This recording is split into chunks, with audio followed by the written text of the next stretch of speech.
Olá, meus amigos, que a paz de Jesus permeie nossas vidas hoje e sempre.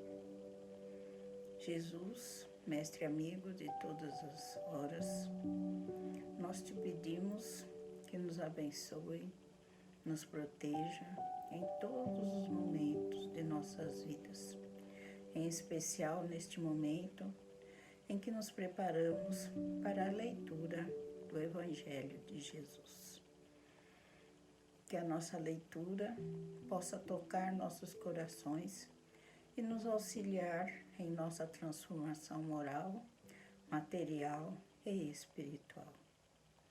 Agradecemos, Mestre, por tudo que tem nos proporcionado, por nos envolver em Teu amor, em Tua luz, proporcionando-nos dias mais leves e serenos.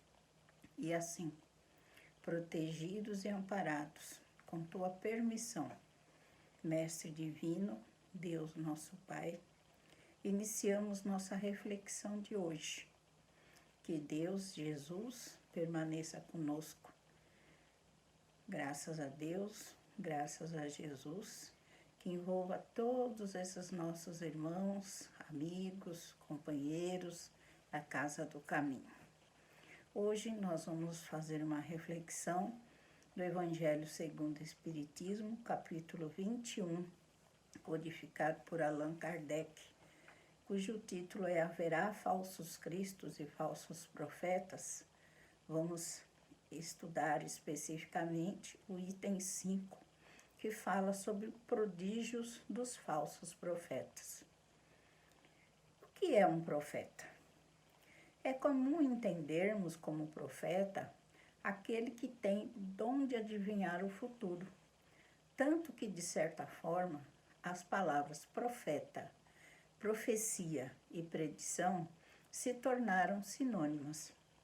No entanto, no sentido evangélico, profeta é todo enviado de Deus com a missão de instruir os homens e de lhes revelar as coisas ocultas e os mistérios da vida espiritual. Por isso, um homem pode ser profeta e não fazer predições. Como reconhecer os falsos profetas? Jesus mesmo nos dá a resposta quando fala que a árvore má não pode dar bons frutos e vice-versa, isto é, que a árvore boa não pode dar maus frutos. No Evangelho segundo o Espiritismo, Luiz em Bordeaux, em 1861, já nos orienta nesse sentido. São as obras que deveis examinar.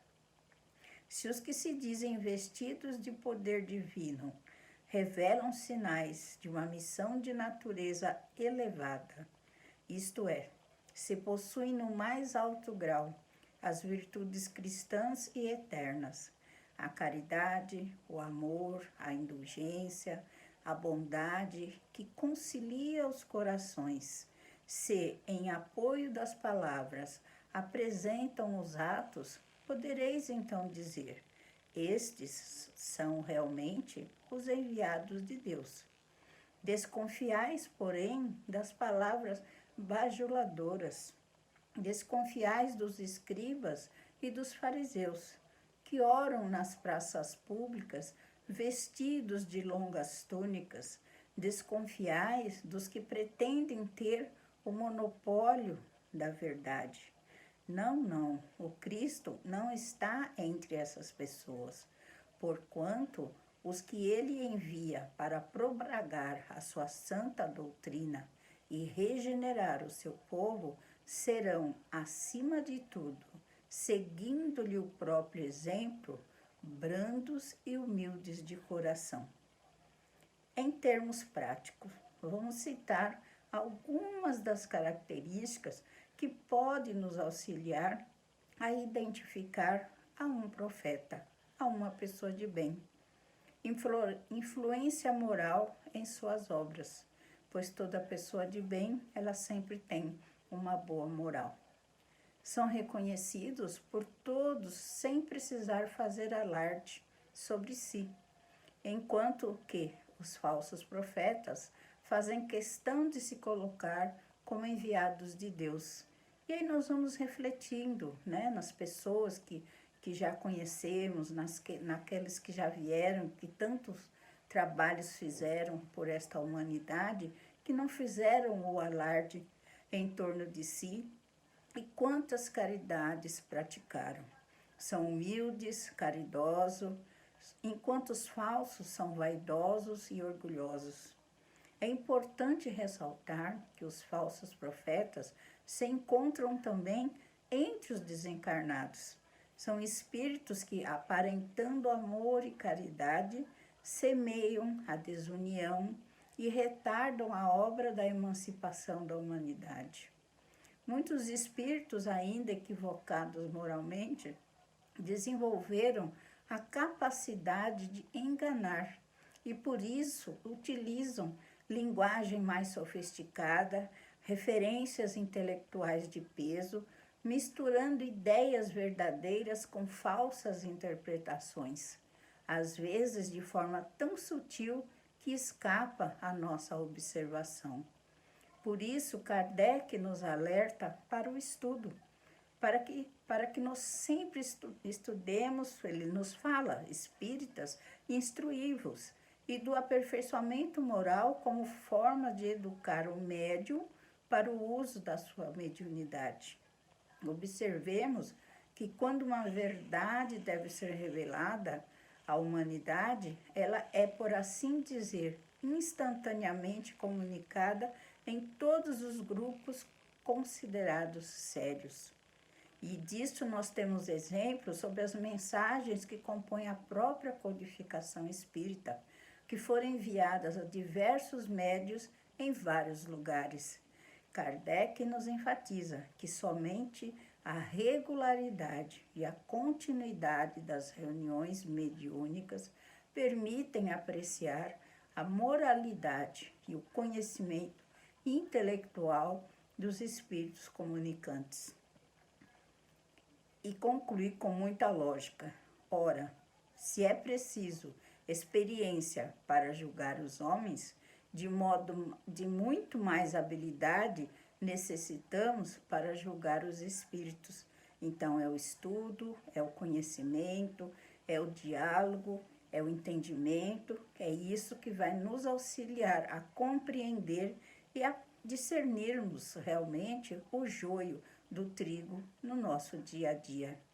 Lembremos também que Chico Xavier foi alertado por Emmanuel que se ele, Emmanuel, dissesse algo que não estivesse de acordo com as leis de Deus trazidas por Jesus e com Kardec, que ele não acreditasse e se desprezasse o que ele falou em prol de Deus, Jesus e Kardec.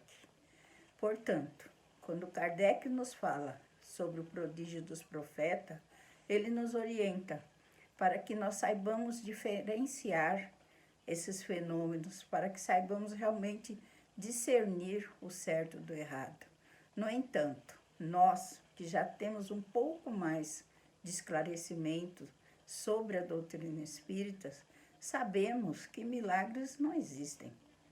Isso é fato. Através dos estudos nós vamos compreendendo como que acontecem esses milagres, né? E que esses chamados fenômenos são explicáveis pelas leis da natureza. E diante desse conhecimento, o prodígio desaparece para dar lugar à luz da razão e da ciência. Olha a importância do estudo, né? Precisamos lembrar sempre que o homem de bem não faz prodígios. Ele exerce a fraternidade, desenvolvendo a caridade, uma identificação infalível que nos permite diferenciar o homem de bem do falso profeta. Portanto, é a caridade o principal caminho do homem de bem, do verdadeiro profeta. O homem de bem espalha em torno de si ações de amor e de caridade, enquanto o falso profeta se preocupa com as aparências cercando-se dos ditos prodígios e atitudes que impressionem os ignorantes e os desatentos. Daí devemos a importância de conhecer e compreender os fundamentos de tudo que lemos, ouvirmos e vemos, bem como de refletir se de fato a ideia com que tivermos contato traz algo de bom a nós e à humanidade como um todo. Sigamos o que Kardec sempre nos diz: espíritas, instruí-vos, para que o bem possa estar sempre presente em nós, para que a luz possa auxiliar a todos nós, seres humanos, amparando e auxiliando aos nossos irmãos do caminho, para que realmente o Evangelho de Jesus possa brilhar em todos os lares, que esse conhecimento se expanda em toda a nossa humanidade. Agradecemos a Jesus, a Deus nosso Pai, por mais essa oportunidade, que o entendimento e o conhecimento se expanda em todos nós e por todos nós, que permaneça conosco hoje e sempre. Graças a Deus. Muita paz a todos.